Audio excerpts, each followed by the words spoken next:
Ser podcast. Serendipias, la ciencia de la cadena Ser. Era 29 de julio de 1955 cuando Eisenhower anunció que Estados Unidos planeaba celebrar el Año Geofísico Internacional poniendo unos pequeños satélites en órbita.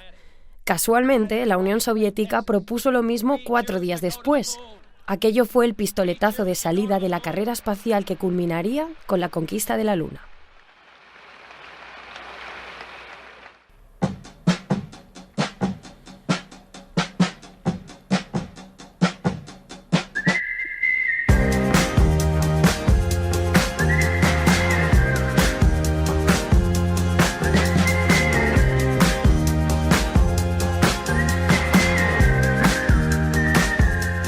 Estimado señor Trump, me gustaría decirle que la Luna no le pertenece, ni a usted, ni a Xi Jinping, ni a Musk, ni a Bezos, pero estaría mintiendo.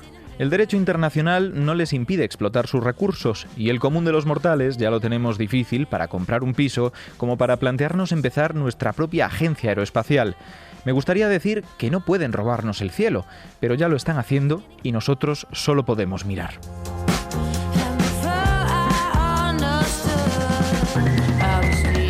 Dicen que lo hacen por la humanidad, pero la humanidad de la que ustedes hablan lleva una H mayúscula, una H de hegemonía, una H de hombre, una H donde no cabemos 8.000 millones. Y la Luna era nuestra, era literalmente una parte de nosotros que se desprendió hace 4.500 millones de años, cuando dos mundos colisionaron para crear algo nuevo. Ahora, dos mundos vuelven a amenazar con un choque, pero me temo que menos benigno que aquel.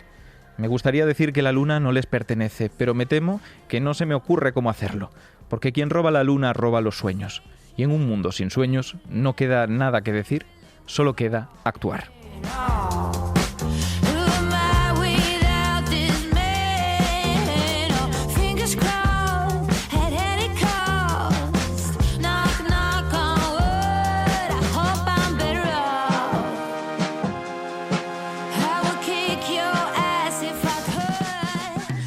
Hablar de la Luna es hablar de la carrera espacial, de la de los 70 y de la que hay ahora. Y eso significa tratar también cuestiones sociales, económicas, políticas, una dimensión que aquí ya en Serendipias hemos puesto a veces a juicio, y para eso tenemos con nosotros a Pablo Fernández, nuestro químico. Sí, que por supuesto químico para hablar de carrera espacial. Saludar con un sí, de verdad. O sea, a ti te tienen ya totalmente clonado el teléfono con eso. Las típicas llamadas. Bueno. No había pensado esto, es verdad, sí, efectivamente.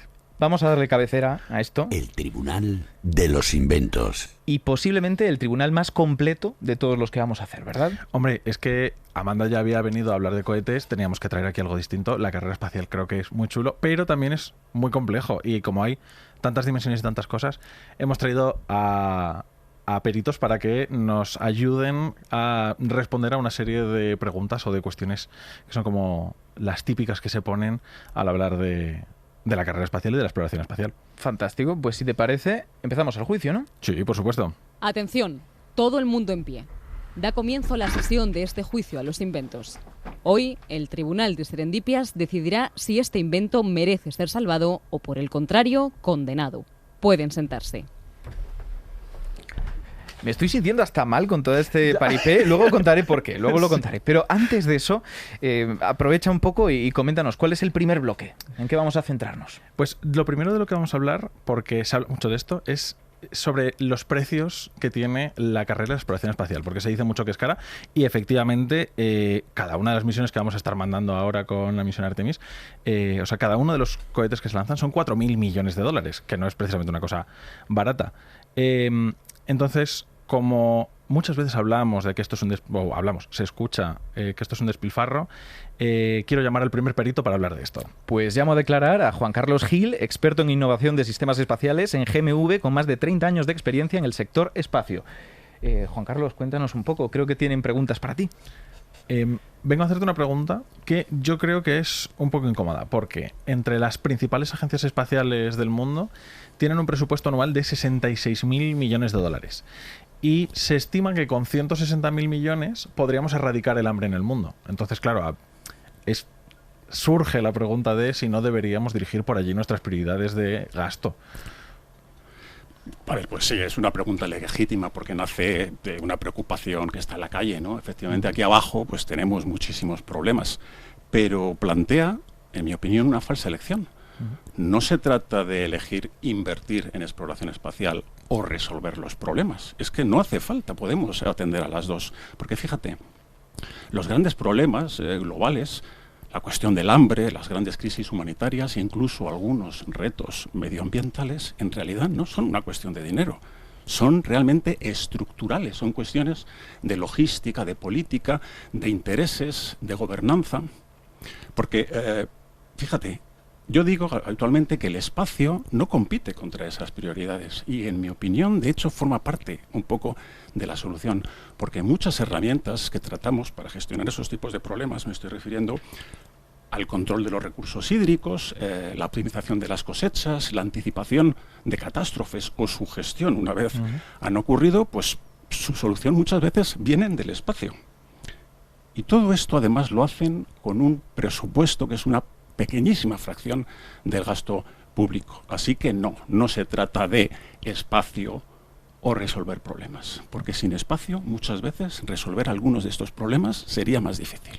Me interesa mucho eso que has comentado, porque decías hace un rato que muchas veces ayuda esta investigación a otros problemas que tenemos. Me suena la idea de la transferencia tecnológica y quería pedirte algún ejemplo de esas tecnologías que gracias a la carrera espacial y en general a la industria aeroespacial hemos desarrollado y ahora nos facilitan la vida diariamente. Pues sí, porque el espacio está mucho más cerca de lo que pensamos a menudo. Fíjate, pues cosas como los sensores de las cámaras, la espuma viscoelástica, por ejemplo, las células solares que utilizamos para dotarnos de energía sin recurrir a los combustibles fósiles, pues se han diseñado, se han usado para el espacio. Mira, incluso algunos mecanismos para el acoplamiento de naves en órbita han acabado derivando en sistemas para el seguimiento ocular que se usan hoy para la cirugía láser de los ojos. Y mira, sin ir más lejos, la recientísima misión Artemisa 2 a la Luna, en la que mi empresa ha hecho formación y seguimiento y soporte en órbita a los astronautas en un sistema totalmente europeo de telemedicina, que obviamente podría usarse aquí abajo fácilmente. Claro, de hecho, ahora que lo has comentado, esto de la telemedicina, la carrera espacial en general ha ayudado a un montón de tecnologías que se usan en los hospitales a día de hoy. Así que eso, a tomar nota. Pero no solo tecnologías, fíjate, yo creo que lo más importante que nos ha dado el espacio son infraestructura, porque cada uno de nosotros, sorprendentemente quizá para algunos, utiliza cada día más de 100 satélites. Los utilizamos para navegar con nuestro GPS o Google Maps, para comunicarnos, pues acceso a Internet, incluso radio digital. También sincronizan el tiempo de nuestros relojes, de los dispositivos electrónicos, y por tanto dan el clic de reloj para que funcionen las redes de distribución eléctrica o los sistemas financieros. El espacio está en casi todo lo que hacemos y por tanto tiene un retorno de la inversión muy grande. El espacio es una infraestructura invisible que sin embargo es absolutamente indispensable. Me ha gustado esto, no es un gasto, es una inversión. Juan Carlos, muchas gracias. Gracias a ti.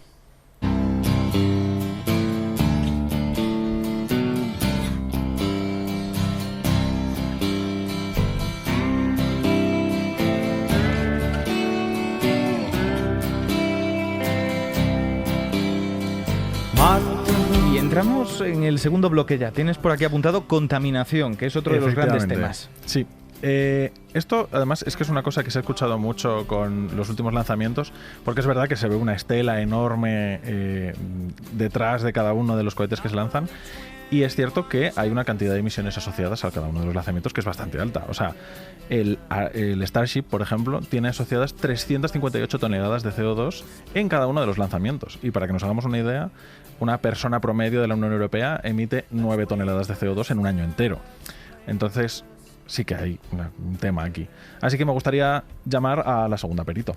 Pues llamo a declarar a Isabel Moreno, física, máster en meteorología y geofísica y autora de libros como Cambio climático para principiantes y Atmósfera de bulos. Muchas gracias, Isabel. Gracias a vosotros por contar conmigo para hablar sobre este tema. La verdad es que la pregunta que te voy a hacer es como mucho más al pie, porque es, ¿deberíamos preocuparnos de estar haciendo tantísimos lanzamientos? ¿De verdad es necesario estar todo el rato lanzando cosas al espacio? A ver, la industria aeroespacial tiene un impacto muy importante en el medio, pero en el futuro puede ser verdaderamente preocupante. Hablabas de esas emisiones asociadas a un cohete y os va a llamar muchísimo la atención el hecho de que este tipo de datos son muy difíciles de encontrar porque no tenemos ningún inventario oficial de cuánto emite cada cohete, que esto también pues es normal que sea un poquito secreto, ¿no? Entonces, las estimaciones por relaciones estequiométricas oscilan entre los cientos de toneladas de emisiones de CO2 equivalente a incluso las 1000 toneladas de CO2 equivalente por cada lanzamiento en función de cada cohete. También pensemos que el cohete, el 95% de lo que es el cohete, es combustible. Pero es que aquí nos estamos quedando cortos. Vamos a pensar en un lanzamiento. Tenemos el cohete y ignición, ¿no? ¿Lo he dicho bien? Siento que estoy ahí, ¿no? Me estás transportando a Cabo Cañaveral. Claro, porque como estamos aquí en radio, vídeo, pues claro. Tengo que hacer todos los sonidos así, ¿no? Con el vídeo desmejora, tengo que decir, vale, no por ti. Bueno, gracias. Pero la radioficción ha muerto. Bueno, a lo que iba. Ponemos el cohete ahí a funcionar. Ojo, también, me estoy quedando solamente en el momento del lanzamiento. Pensemos también en las emisiones asociadas a la hora de construir este cohete, las emisiones, claro. Transportar el cohete, porque hay que moverlo hasta el lugar de lanzamiento, las emisiones asociadas a los astronautas en caso de que haya astronautas dentro, de toda la gente que forma parte de la industria, pero me voy a quedar solamente en lo que es el lanzamiento del cohete. Volvemos a encender motores y, por ejemplo, en casos como SpaceX, hemos tenido incendios como consecuencia de estos lanzamientos. Luego, por otro lado, necesitas una cantidad ingente de agua para quitar vibraciones y ondas sonoras que podrían destruir el propio cohete, ¿no? Entonces aquí también tenemos otro impacto ambiental. Y ahora sí, vamos con el cohete hacia arriba. ¿Ha despegado? Está despegando el cohete y vemos esa nube. Vamos a esa nube. Pero en muy poco tiempo, esa nube no se queda en la troposfera, en la capa más baja de la atmósfera. En este caso está liberando CO2, black carbon, aerosoles, está liberando un montón de cosas. Pero ¿dónde viene el problema de verdad? Como si lo que hemos dejado allá atrás no fuese problemático, ¿no? El problema de verdad viene cuando llega a la estratosfera y a la mesosfera, porque empieza a liberar algunas partículas de algunas sustancias que no deberían estar ahí. Y son sustancias que en algunos casos ayudan a la destrucción de la capa de ozono. Son partículas que en general duran poco tiempo en la atmósfera, pero claro, el problema es si nos ponemos a hacer lanzamientos como si no hubiese un mañana. Por tanto, los impactos que tiene la industria aeroespacial son muy importantes por muchísimos aspectos, pero pueden ser mucho más preocupantes en el futuro. Está claro que este peso es real, hay que tenerlo en cuenta. Peso literal. Claro, totalmente. Muchas toneladas. Pero como nos decía Juan Carlos antes, es verdad que la carrera espacial también ha ayudado a desarrollar tecnologías y me pregunto si en este caso ha contribuido a tecnologías que nos ayudan a tal vez entender mejor el cambio climático. Es un muy buen punto, porque efectivamente la industria aeroespacial, si la entendemos únicamente desde el punto de vista del conocimiento científico, del avance de la tecnología, nos aporta un beneficio que es muy, muy, muy superior al coste ambiental que estamos teniendo. Por ejemplo, no podríamos entender el cambio climático o no podríamos hacer incluso las estimaciones o algunas estimaciones de emisiones de CO2 si no fuese por la cantidad de satélites que tenemos en la atmósfera. Entonces, gracias a eso, conocemos muchísimo mejor el planeta y esto es muy positivo.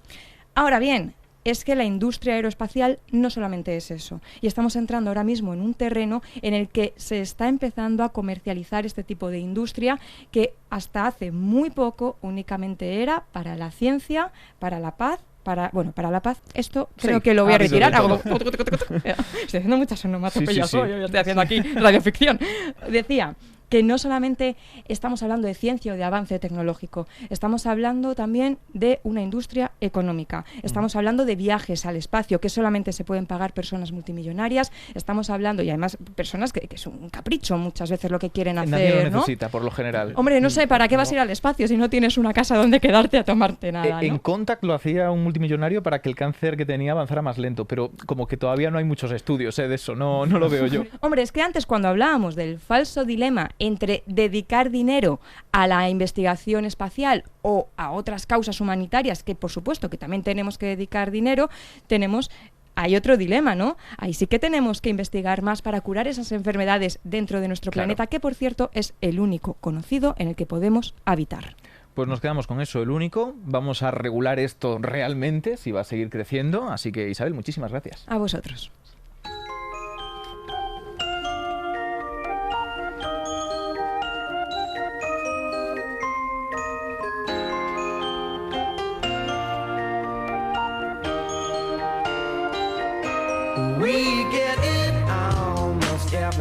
Ya llevamos 2 bloques, pero hay otros 2 y este me gusta mucho porque has decidido titularlo El poder. Es que vamos a separar como la primera carrera espacial de la lucha Unión Soviética-Estados Unidos. Claramente era una lucha por demostrar cuál de los dos sistemas económicos era el mejor, el más poderoso.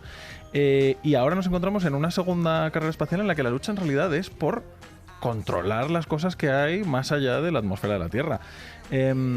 Entonces, como es muy complicado entender cómo está regulado esto, me gustaría llamar para hablar de esto a la segunda perito. Pues llamo a declarar a Elisa González Ferreiro, que es presidenta de la Asociación Española de Derecho Aeronáutico y Espacial y presidenta de la sección de Derecho Aeronáutico y Espacial del Ilustre Colegio de la Abogacía de Madrid.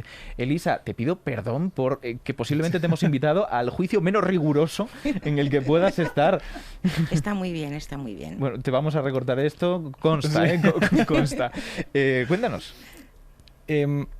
Ya hemos hecho un episodio en Serendipias hablando de fronteras y más o menos es verdad que no están escritas en el suelo, pero en la Tierra hay fronteras definidas, pero cuando salimos de nuestra atmósfera es una cosa mucho más complicada y ¿pertenece a alguien lo que está en un lugar en el que no hay una frontera que diga esto es nuestro? ¿Y se pueden reclamar los recursos de la Luna y explotarlos de manera exclusiva? ¿O hay alguna regulación que hayamos hecho para que no se la queden solo los multimillonarios que pueden poner el dinero ahí? Efectivamente. Bueno, el espacio ultraterrestre es considerado jurídicamente como res communis omnium, es decir, es algo común que todos podemos explorar y utilizar, pero no apropiarnos. Es decir, esto lo dice el artículo 2 del Tratado del Espacio, ¿no? Nadie puede decir que la Luna es suya o que una parte de la Luna sea suya. Cosa diferente son los recursos espaciales. Eso sí está permitido explotarles. Y bueno, pues ¿cuál es la manera en la que, por ejemplo, una empresa puede explotar esos recursos? Pues primero que obtenga una licencia del propio Estado, o sea, del Estado de lanzamiento. Las licencias normalmente van a contener unos extremos para garantizar la viabilidad de la misión, porque en el caso de que sucedan daños, entonces va a ser responsable siempre el Estado, luego ya podrá repetir contra esa empresa. Y luego, bueno, pues de destacar que el que primero llega elige el sitio. Por ejemplo, en la Luna, pues querrán más bien ir al polo sur de la Luna, que hay más recursos, y bueno, pues así sucesivamente, según vayan llegando. Estamos hablando de derecho espacial, habrá mucha gente que le sorprenda, pero es algo real, es algo que existe, tiene que ver con el derecho internacional y quería preguntarte, porque tal vez no estamos en el momento más boyante para el derecho internacional, vemos las noticias y nos preocupamos. ¿Qué cabe esperar de cara al futuro? ¿Que se afine un poco más toda esta legislación? ¿Que igual pase a mejor vida? ¿Qué podemos esperar? Vamos a ver, el derecho espacial, bueno, es derecho internacional público del espacio, ¿no? Como bien has apuntado. Entonces, bueno, pues los convenios espaciales, tanto el Tratado del Espacio, el Acuerdo sobre el Salvamento de Astronautas, el Convenio sobre la Responsabilidad por Daños y el Convenio sobre el Registro, son los que se están aplicando a las actividades que se llevan a cabo en el propio espacio o en los cuerpos celestes.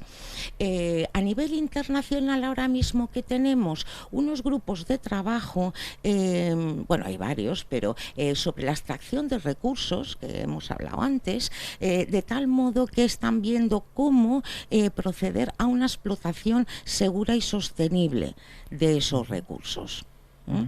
Por tanto, bueno, pues lo que queremos es que las legislaciones espaciales nacionales de los distintos estados incluyan normas sobre esa explotación de recursos, es decir, que no se queden como meras directrices y que todos vayamos al tiempo, ¿no? Por ejemplo, tenemos por un lado la misión Artemis, donde, bueno, pues está Estados Unidos con los 63 países que llevamos ya, incluido España, y por otro lado la ILRS, que es chino-rusa. Todos ellos afirman que van a actuar de conformidad con el Tratado del Espacio. Por tanto, a priori no debería de haber ningún problema. Sí que es verdad que a lo mejor hay algún aspecto que debería matizarse, como por ejemplo las zonas perimetrales de una base o instalación, porque por seguridad tienes que tener un perímetro, ¿no? Pues determinadas cosas, y bueno, están trabajando y yo creo que llegarán a buen puerto. Bueno, nos quedamos entonces con una nota positiva. Hay mucho que hacer, pero puede que lleguemos a buen puerto. Sí. Elisa, muchas gracias. Nada, gracias a vosotros.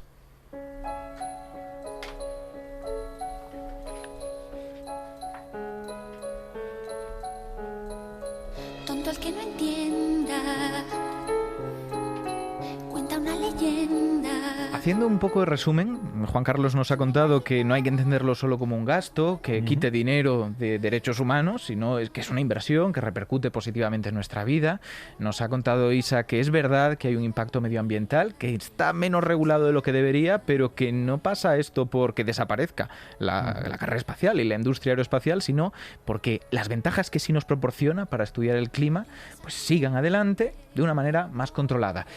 Y Elisa nos acaba de decir que es verdad que la parte de derecho, y lo voy a decir así, es una movida y se hace como siempre, pues lo que se puede, pero que podemos ser optimistas, que hay todavía la posibilidad de que se desarrolle positivamente y que esto esté bien regulado. Nos has puesto que el cuarto bloque es la narrativa, nos ponemos un poco más abstractos. La verdad es que sí, en realidad está en cierta medida conectado con el segundo, con el del poder. Como ya comentaba, la primera carrera espacial era una lucha entre la Unión Soviética y Estados Unidos por demostrar que el sistema era mejor, y no deja de ser como una cosa súper importante el cómo se vende la exploración espacial. También que es una lucha que hay constantemente contra la gente que dice que en realidad todo esto nunca ha ocurrido. Ahora mismo estamos una vez más en una lucha en la narrativa de si es mejor el sistema que está utilizando China o la agencia china y rusa en la exploración espacial o la NASA. Entonces, o cuántos éxitos se puede apuntar el propio gobierno, más allá de lo que esté haciendo la NASA, ¿no? Que eso es otra disputa. Sí, efectivamente. Así que para hablar de esto me gustaría llamar a la cuarta perito. Pues vamos a aprovechar y llamamos a declarar a Nuria Álvarez, que es doctora en astrofísica y profesora de la UTAD, o de la UTAD, ahora nos indicas, UTAD, sí. UTAD, investigadora de astrofísica de altas energías y divulgadora en Una chica cósmica. Nuria, muchas gracias por estar. Nada, encantada de estar aquí. Gracias por invitarme. Una de las cosas que me llama la atención de cómo se vende la carrera espacial, o cómo se ha vendido históricamente, es que casi todos los grandes hitos pasan por el momento en el que se manda a seres humanos al espacio.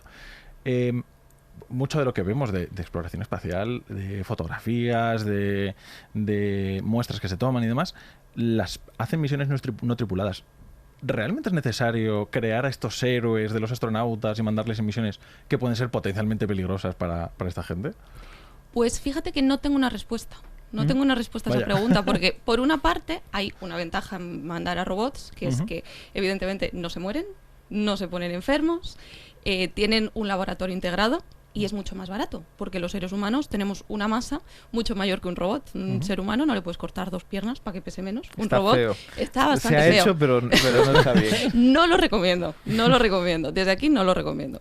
Pero un robot sí que lo puedes optimizar para que pese menos. Entonces, digamos que en ese caso sería mejor mandar robots. Las personas sí que tenemos una ventaja en mandar personas, en el sentido en el que un robot, la Luna está muy lejos. Entonces tú un robot lo tienes que llevar programado, porque no puedes improvisar en ese momento, tarda un tiempo en llegar la señal entre que tú la mandas y llegar al robot. Entonces esa improvisación solo puede salir de una persona. Luego también hay ciertas cosas que solo pueden hacer una persona. Tenemos el ejemplo del Hubble, por ejemplo. El Hubble fue reparado por personas en ese momento porque era una tarea que requería de una necesidad de una persona para poder hacerlo. Sí. Luego también estaba pensando medicina, ¿no? Muchas cosas que se puedan estudiar en medicina solo se pueden estudiar mandando a personas al espacio, y muchísimos avances médicos en mandar a personas al espacio. Si esos avances o si esas cosas compensan la cantidad de seguridad, la cantidad de dinero, no tengo una respuesta para ello. No tengo una respuesta porque, como decís, también importa mucho la narrativa, importa muchísimo el simbolismo de enviar a una persona al espacio. Hay más de 100 misiones que se han mandado con robots y la gente no lo sabe. La gente sabe el momento en el que se ha mandado a una persona al espacio. Somos personas, no podemos hacer cosas buenas, cosas malas, hacer simplemente eso, sino que tenemos que tener en cuenta las ambiciones, tenemos que tener en cuenta el símbolo y tenemos que tener en cuenta un montón de cosas más que simplemente una listita de pros y contras. Esto te quería preguntar, porque cuando hablamos del símbolo y de la narrativa solemos apuntar a que los gobiernos se lo apuntan ellos. Dicen, es que tenemos ahí ese astronauta que representa a nuestro país, pero tiene también la vertiente positiva de esas historias que evocan, que inspiran y que incluso, no sé si es tu caso, pero tú has estudiado astrofísica. Cuando eras pequeña, ¿recuerdas haber visto todas estas historias y decir, quiero saber más de eso porque estoy viendo gente protagonizar las historias? Yo recuerdo pensar, madre mía, qué miedo, yo quiero estudiarlo desde abajo. No lo estudiaría jamás desde arriba. Hay que tener mucho valor para subir y hacerlo. Pero sí que es verdad que las personas nos evocan algo y un robot no nos evoca absolutamente nada. Entonces sí que es verdad que las historias de las personas despiertan ya no solo vocaciones, que es muy importante las vocaciones científicas, sino que también lo que hacen es que enganchan al público de alguna manera, enganchan la educación, enganchan en la divulgación, te sigues a una persona, no sigues a un robot. Entonces, en ese sentido es muy importante, y también me parece muy importante la cuestión de lo que somos capaces de hacer. En el momento en el que estamos guerras, todas las noticias son malas, nos enseña qué somos capaces de hacer si nos ponemos de acuerdo y si tenemos la ciencia por bandera. Y creo que eso es muy positivo. Pues a buscar esperanzas en otros mundos. Nuria, muchísimas gracias. Nada, a vosotros.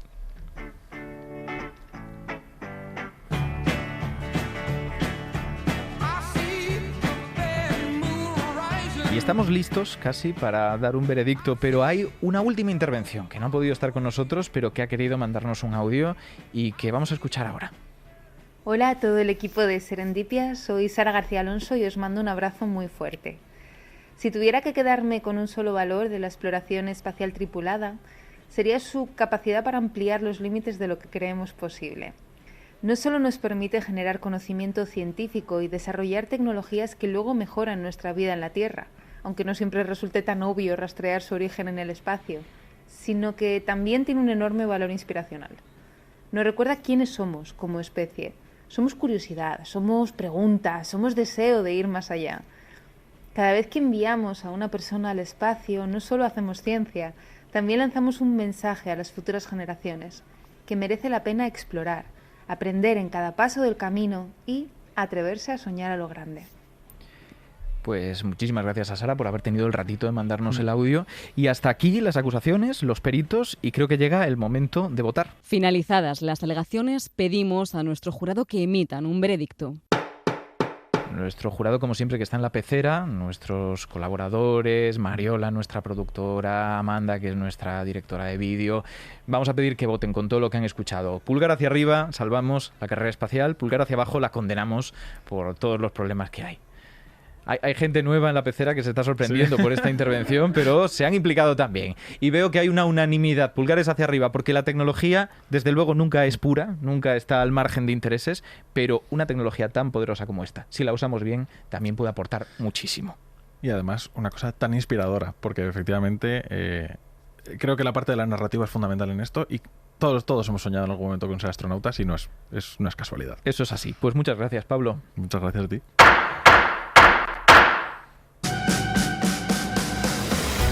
Moure e Ignacio oyen voces.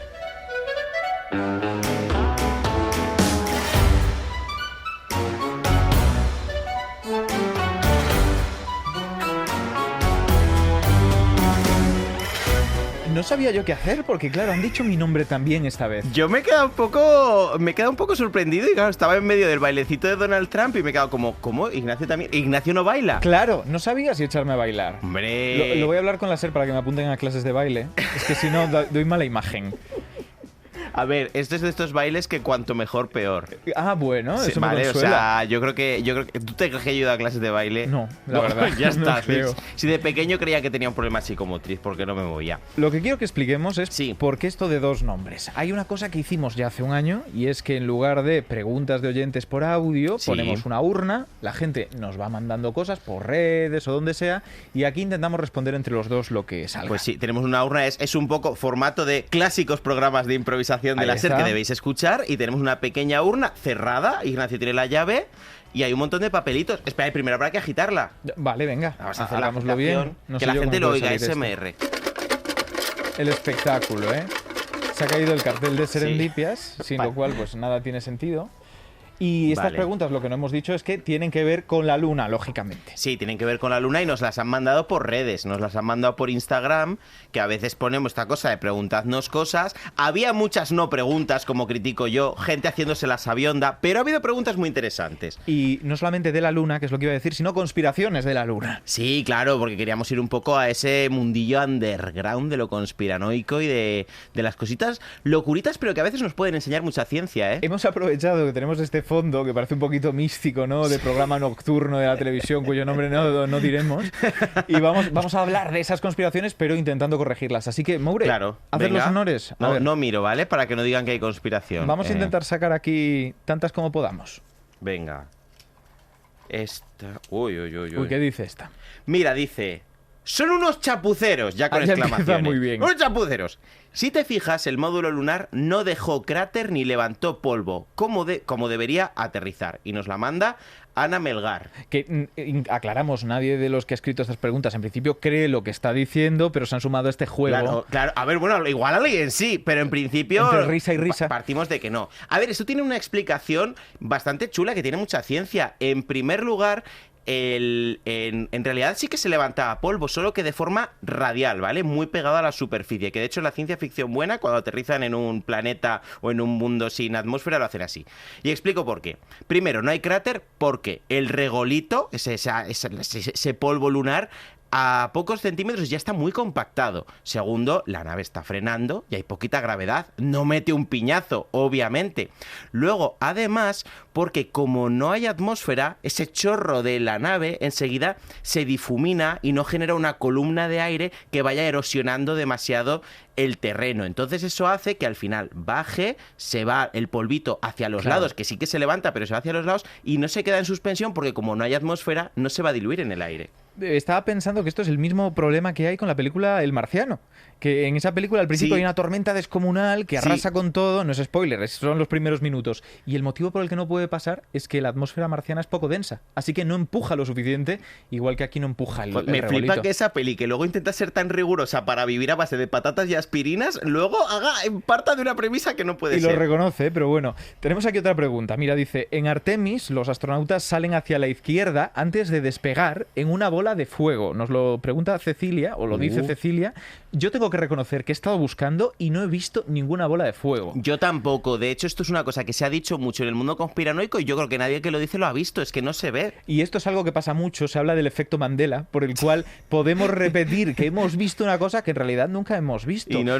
La idea de, no, Mandela murió en la cárcel, que se repetía un montón, y la realidad era que no era esa la situación. Y esto, pues no sé si será lo mismo. Lo que sí que es verdad es que cuando el cohete está preparándose, hay otra serie de cosas que salen por los laterales, pero no son bolas de fuego. En No todo somos- caso es y menos vapor. con astronautas. Claro, eso se controla un montón. La Venga, siguiente, vamos a otra. Vamos a ella. Ay. Uy, estás gorda, ¿eh? A ver. Vale, esta me dice... Ah, no dice tanto. Uy, me gusta. Dice, fue un montaje porque los astronautas no habrían sobrevivido a la radiación. Ah, claro. Muy Esto es verdad que interesante. se repitió un montón, de Sí. porque aquí entiendo que hablan de el Apolo 11 y Claro, adelante. sí. A ver, cuando se habla de conspiración suele ser el Apolo 11. Por cierto, nos la manda Luis. A ver, aquí es cierto que estos astronautas fueron los primeros en pasar varios días fuera del campo magnético de la Tierra que nos protege de las radiaciones. Pero no murieron por una combinación de factores que hacen que la dosis no fuera muy alta. En primer lugar, que estuvieron pocos días. El Apolo 11 fueron, me parece que 8 días.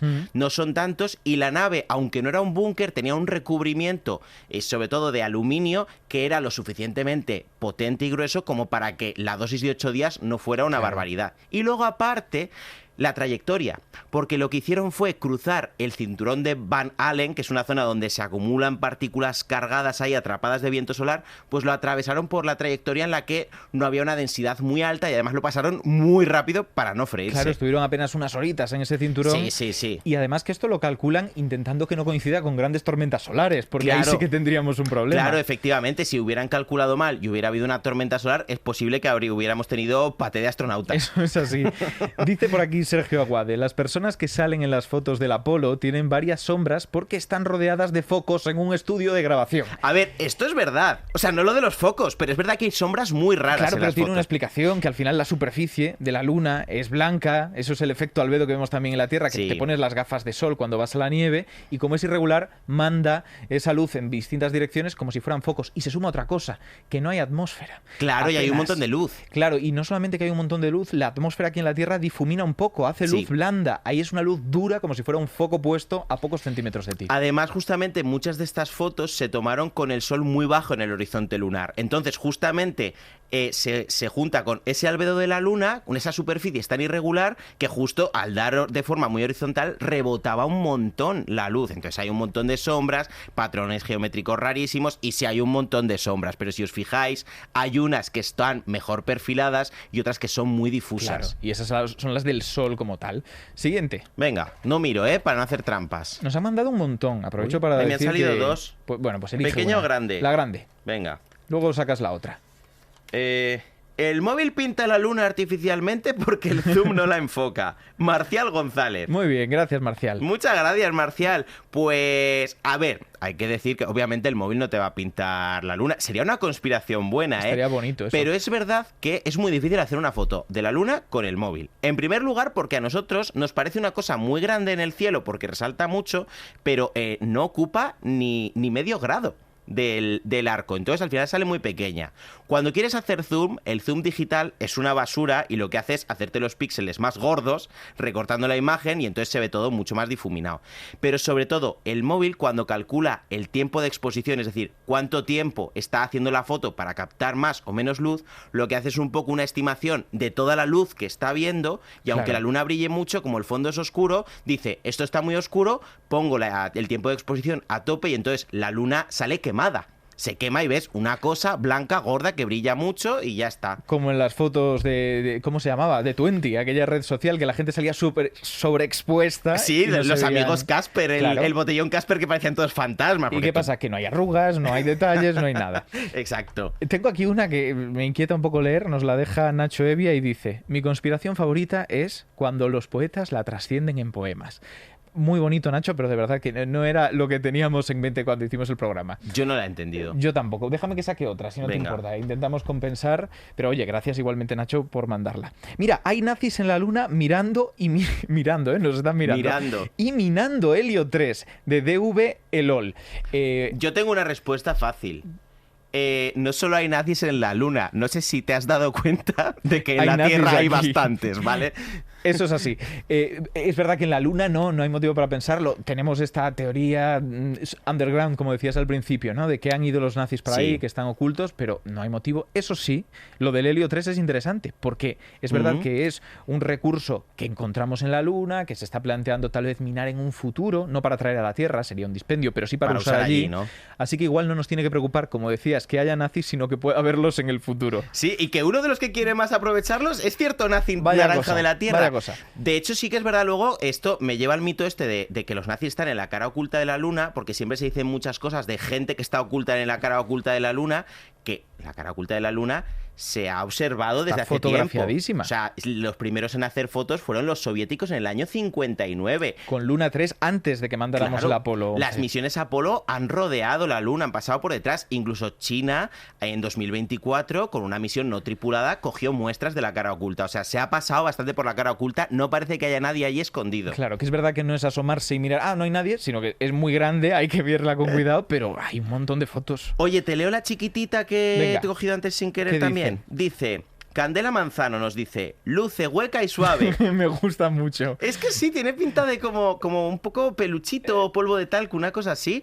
A ver, una luna hueca no nos encaja mucho en ningún modelo científico. O sea, para empezar, las misiones Apolo dejaron sismógrafos en la luna y la forma que tiene de transmitir las vibraciones de los lunamotos, porque no son terremotos, los lunamotos, indica que es maciza y que tiene diferentes capas. Como la Tierra, además, ¿no? Tiene corteza, manto, núcleo. Sí, un núcleo muy pequeño, muy pequeñito, eso sí. Está casi muerto. Luego, aparte, la forma que tiene de rotar y de bambolearse también es incompatible con una luna hueca, tiene que tener algo dentro, y luego también que si no, no sería viable el efecto gravitatorio que tiene en la Tierra y cómo mueve, por ejemplo, las mareas. Claro.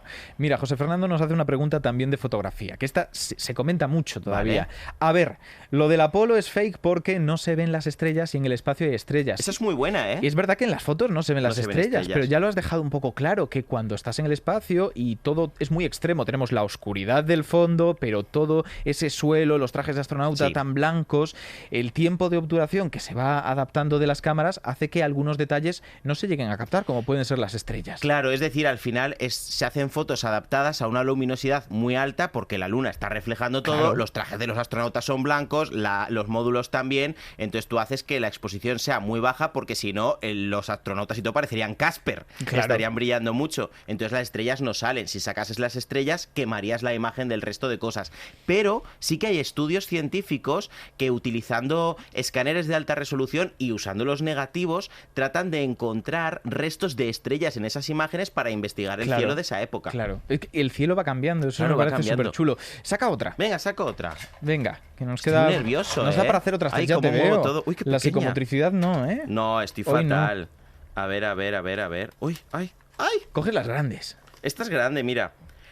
Las rocas son de atrezo. En algunas se ve incluso una C. Clara Rodríguez. C de copyright, será. Claro, esto se comenta mucho, pero lo estuve mirando hace años. El primer trabajo que hice para la carrera era en antropología médica y me tocó hacer sobre esto, sobre estas cosas. Sí, porque era sobre pensamiento crítico y lo de la C se decía, pero resulta que en las fotos originales, no esas que están refiriendo, sino la original, no se ve la C. Fue por una fotocopia, por una impresión mala que se coló, lo que parece coló una C que hay por ahí. Una fibra curva, y la gente dice, no, es el copyright de las rocas. Pues yo no sabía ni que había una base para esa leyenda. Pues fíjate, la hay, lo tienen explicado. Venga, ¿qué tienes por ahí? José Suárez dice, la luna influye en los partos. Tú conoces, claro, como médico ya me toca esto, ¿conoces la teoría pseudocientífica de las mareas corporales? ¿Qué es esto de las mareas corporales? Hay gente que dice, la luna influye en las mareas, en los océanos, y nosotros somos 80-70% agua. Nos influye también. Nos influye también y hace que pues, el agua de todas nuestras células se mueva. Pero el problema es que la marea recibe esa influencia de la luna en gran medida porque es muy grande. Claro. Y como la gravedad se reduce rápidamente con la distancia, la gravedad que ejerce sobre la parte del agua que está cerca de la luna y la que está en el polo opuesto a la Tierra es tan distinta que lo deforma. Claro. Con la célula no se nota. Sí, a ver, es que es eso que tenemos que dejar claro siempre. La gravedad depende de los dos cuerpos que estén participando, porque se trata de justificar mucho, ya sea cuestiones de la luna y los partos, como de las estrellas y los horóscopos, el tema de la gravedad sobre tu cuerpo. Tu cuerpo para el universo es una mierdecilla muy pequeña y sobre no todo a afecta esa nada. Distancia. Sí. Tengo que decirte que esto sí de los partos se ha llegado a hacer estudios, porque es una creencia muy extendida, y sí que en estudios antiguos, con pocos participantes y hechos de esa manera, encontraban alguna relación, pero pequeñísima. Pero cuando ya se han usado cohortes, o sea, un número muy grande de personas y con técnicas estadísticas actuales, no se ha visto ningún tipo de relación, ninguno. Ni con los partos, ni con que haya malos partos, que también lo he visto, ni con ingresos psiquiátricos, que hay mucha gente que sigue creyendo esto. Es verdad, y es verdad, tampoco hay evidencia científica. La luna no nos afecta al coco. Coge ahí otra. Oye, que mientras la coges estoy pensando sobre esto que hemos dicho de las mareas y cómo afecta. Hay un dato que me gusta mucho, porque toda esta gente que cree en el horóscopo te habla de la influencia gravitatoria, pero la almohada sobre la que duermes ejerce más fuerza gravitatoria, por decirlo así, sobre tu cabeza que la luna. Pues en el caso de los partos, el ginecólogo afecta más. Afecta más. Esta ya ha salido porque es la de los nazis en la cara oculta de la luna. Bueno, pues ya hemos hablado de ellos. Y con esta cerramos. Uy, qué larga es. La primera vez que se fue a la luna se encontró algo que no querían que conociéramos, por voz misteriosa. La bombardearon con cabezas nucleares, por eso no se ha vuelto, porque es radiactiva. Aquí hay que decir varias cosas. La primera, una explosión nuclear no es igual en la Tierra que en la Luna. No, claro, ya hemos dicho lo de la atmósfera. No tiene atmósfera, no hay esa expansión de los gases, no hay champiñón atómico. Lo que habría es una concentración de calor y de radiactividad altísima, pero en un punto bastante pequeño. Es decir, para arrasar la superficie de la Luna tendrías que tirar una cantidad de bombas brutales y los misiles balísticos intercontinentales que hay en la Tierra y que lleva habiendo muchos años para lanzar bombas nucleares no alcanzan suficiente velocidad ni tienen suficiente energía para salir de la órbita terrestre y llegar a la Luna. Tendrías que lanzar estas bombas con cohetes. Y si ya para un país tener un cohete es una cantidad de dinero impresionante, yo creo que no hay país en el mundo que pueda permitirse bombardear la Luna con cohetes. Pero ¿sabes qué se planteó? ¿Y tú sabes quién estuvo haciendo cálculos para ver cómo de viable era? O algún científico de estos locos que nos Carl gusta. Sagan, antes de ser famoso, estaba ahí haciendo calculitos como un Mindundi, claro, porque todavía no era conocido. Luego, evidentemente, fue una de las principales figuras anti-guerra nuclear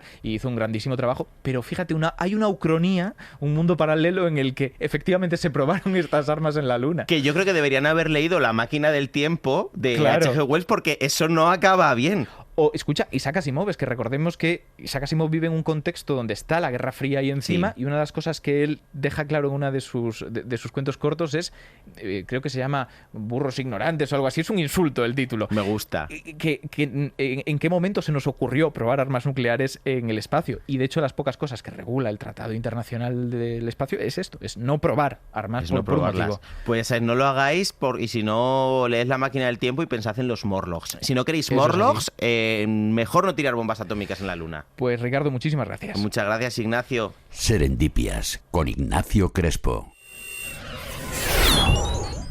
Hemos puesto a juicio la carrera espacial y hemos hablado de bulos. Y aunque todo eso está muy bien, tiene su lado amargo, que creo que estaría bien poner en contexto y terminar con una nota de color, una nota musical. Amanda Rodríguez. ¿Qué tal, Ignacio? Muy bien. Ya he visto que un programa lleno de un montón de cosas que seguramente me hayan pisado, pero no pasa nada. Y mucha música. Ha habido mucha música. Eso te iba a decir.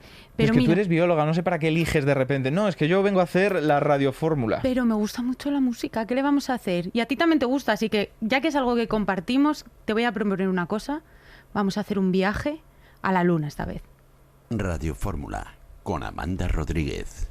Vale, y con la voz de Julio empezamos esa radiofórmula. Obviamente no vamos a viajar a la Luna de forma literal. Claro. Es un viaje a cómo la hemos imaginado hasta ahora, ¿vale? Y para ello te traigo la primera canción. Pínchamela, Rodenas. ¿Te suena quién es la que canta? Lo único que puedo pensar es que te he dejado sin canciones, claramente, ¿no? La verdad es que sí, pero mira.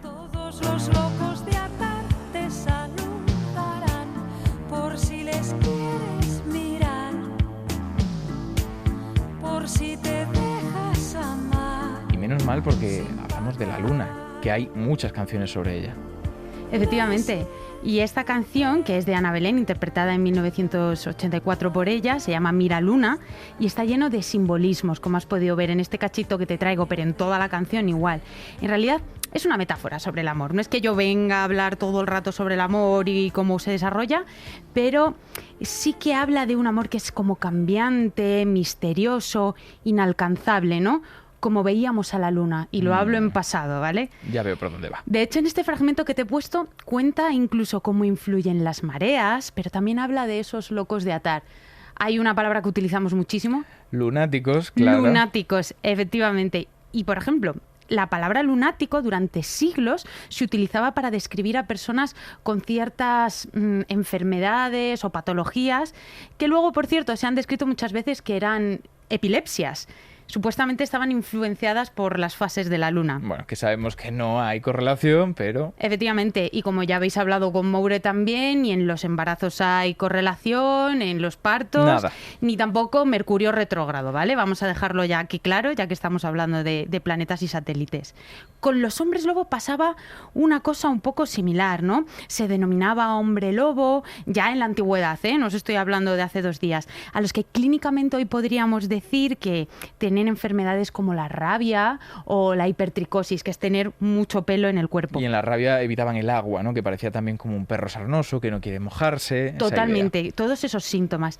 Y además la idea de que la transformación ocurre de forma cíclica con la Luna realmente se consolida ya en la Europa medieval, con el folclore, muchísimo folclore nórdico también, y se fija definitivamente en la lectura gótica, en el siglo XX también, con las películas. De hecho, esto me lleva a una cosa, Ignacio. hablando de cine, ¿sabes cuál fue una de las primeras películas de ciencia ficción que además aparece la luna como protagonista? Viaje a la luna, ¿no? De Georges Méliès, claro que sí. No, hombre, a este que le voy a preguntar de cine, si se las sabe todas. Lo que vemos es una fantasía total, un proyectil, esa imagen la tenemos que tener todas en la cabeza. Claro, un cañonazo prácticamente. Un cañonazo clavado en un ojo de la luna, era todo como súper teatral. Que le sale como queso fundido con esta idea medieval de que la luna está hecha de queso. Porque se imagina como si estuviera hecha de queso. Es que no habíamos ido, era todo imaginación, era como decías al principio, lo inalcanzable, el que no está aquí, el que está loco porque está en otro lado, ¿dónde está? Sino en la luna. Eso es, no se pretendía representar la luna como tal, sino imaginarla, ¿no? Yo creo que la luna ha sido un objeto de estudio, efectivamente, pero todo un lugar para proyectar nuestros sueños, imaginar las cosas, aunque yo creo que esto cambia definitivamente en una fecha concreta, 20 de julio de 1969. Por primera vez dejamos de mirar la luna a pisarla directamente. Y cuando pensaba en ese paso de lo imaginable a lo tangible, de repente se me apareció esta canción que yo creo que muchas conoceréis.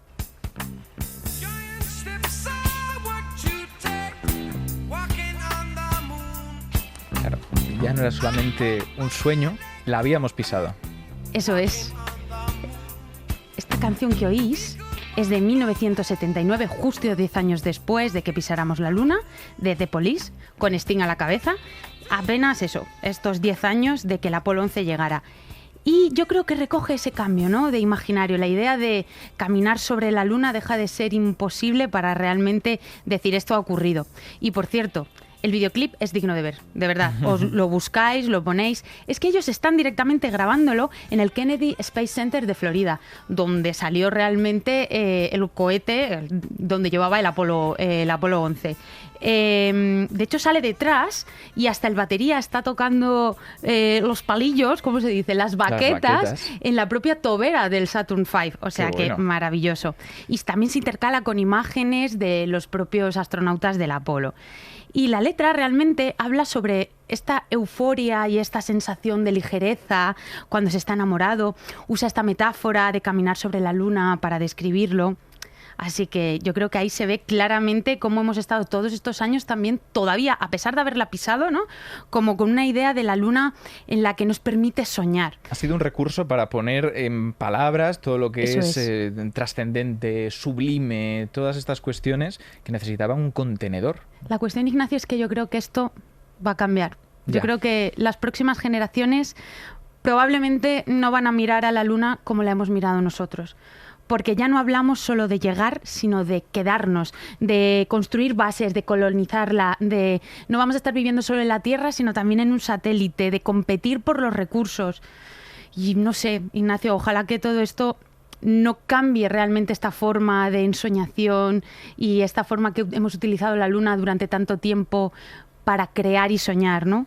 O como decían en La historia interminable, ¿no?, que cuando dejamos de imaginar, ese mundo simplemente desaparece.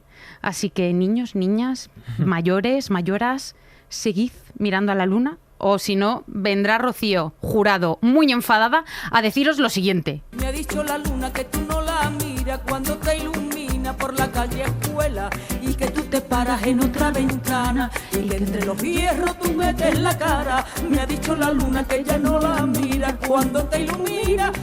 A traición, esta canción tan bien tirada que me sabe muy mal pisarla, pero Amanda, tengo que despedirte muchísimas, no del programa, sino Jolines, ya faltaba. Hoy, despedirte hoy. Muchísimas gracias, Amanda.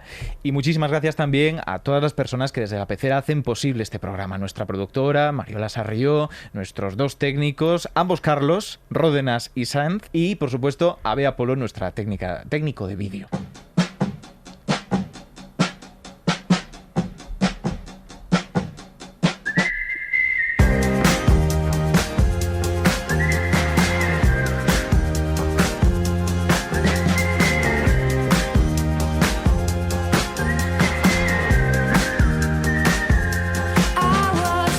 Somos animales simbólicos. Hemos levantado civilizaciones sobre conceptos, sueños y promesas. Tal vez por eso nos pesa tanto que la Luna pueda perder su pureza. Porque seguirá siendo el mismo satélite de 3.400 kilómetros de diámetro, orbitando a 400.000 kilómetros sobre nuestras cabezas, mientras invoca mareas y estabiliza nuestras estaciones. Y todo eso está más que bien, pero no es suficiente. El progreso significa cambio y el cambio pérdida, pero no toda la pérdida es progreso, y más vale que nos sentemos a separar unos cambios de otros antes de que sea demasiado tarde.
A ver si sale a la primera. Oh, oh.